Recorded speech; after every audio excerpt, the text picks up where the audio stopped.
ढेंकीकुट वृद्धों ठारू अभिनव उपाय लुना मोटरसाइकेल लुट।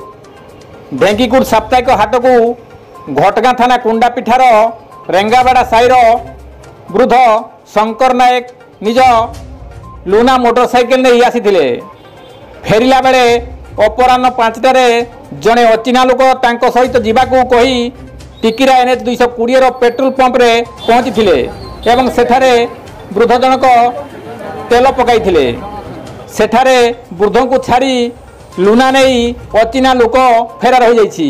ए नहीं वृद्ध शंकर ढेंकीकुट फेरी लोकों को लुट संपर्क में कहिबारु कथा प्रकट होइतला। ढेंकीकुट पुलिस पहुंची वृद्धों ठारू फांडी को नहीं रिपोर्ट करछंती। तेबे ढेंकीकुट बारंबार मोटरसाइकेल चोरी होउछि हेले चोर धरा पड़ू नाहंती। गोविंद राउत का रिपोर्ट केडी न्यूज ओडिया।